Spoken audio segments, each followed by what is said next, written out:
All right, are you tired of hearing everyone talking about this stuff? You're tired of Thomas DeLauer talking about the benefits of apple cider vinegar, and now every time you go on YouTube, it seems like every single fitness guru is touting the benefits of apple cider vinegar. I will be the first to admit that I love this stuff, and I am a huge proponent and a huge advocate for its use. But I also want people to know that there are other things that you can utilize that are going to give you similar benefits to acetic acid, which is the active component in apple cider vinegar. So in this video, I'm going to give you a few different things that you can start using if apple cider vinegar isn't exactly your cup of, well, apple cider vinegar. But first, let me say, aside from the acetic acid that's in apple cider vinegar, there's one very unique thing that other things just don't come close to. And that's the fact that the mother, which is usually the active or the biologically active component of the apple cider vinegar, is very, very powerful. Contains unique protein strands and different enzymes that actually literally help your DNA and your RNA and help digestion. So although apple cider vinegar is going to be the top of the food chain when it comes down to this list, I do want you to know that it's for that reason. Okay, but let's talk about the acetic acid, because by and large, that's the main component of apple cider vinegar that makes it so awesome and makes it unique. And there's a lot of studies that have pointed to the different benefits of apple cider vinegar, but they're usually linking right back to that primary component, which is acetic acid. Now, this acetic acid does two main things within our body that we're concerned with, at least when it comes down to fat burning. One is going to be reducing your glucose levels, and the other is going to be improving the glycemic index of a given food or improving the satiety that's resulted from a given food. What that means is when you eat something, apple cider vinegar can reduce the impact on your body as far as the negative implications are concerned. So let's take a look at some science.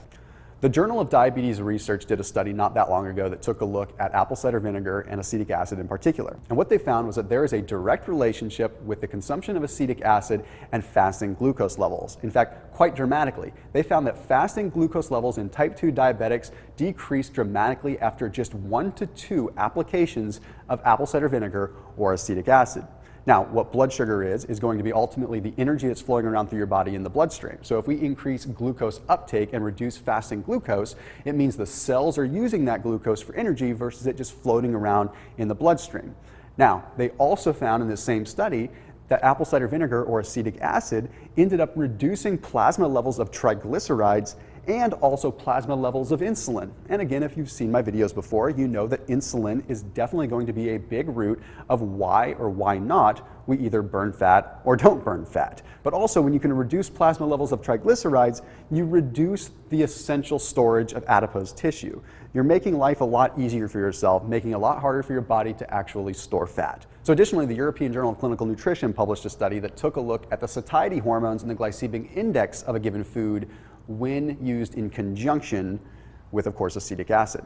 What they did is they gave test subjects 1.1 grams of acetic acid, or 1.3, or 1.5, or 1.7 grams of acetic acid.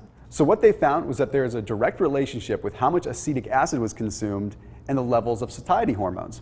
So as there was more acetic acid in the picture, there was much more satiation, meaning test subjects were not nearly as hungry. But they also found there was a significant decrease in blood glucose levels, again, linearly based on how much acetic acid they were consuming. So the 1.7 gram acetic acid group ended up having a much more dramatic reduction in fasting blood glucose than the 1.1 group, of course, thus proving that acetic acid is really where the magic lies.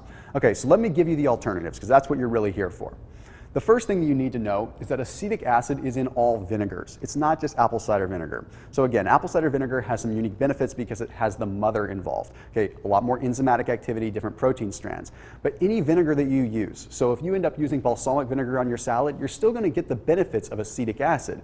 In fact, most of the studies that tout the benefits of apple cider vinegar are touting the benefits of acetic acid.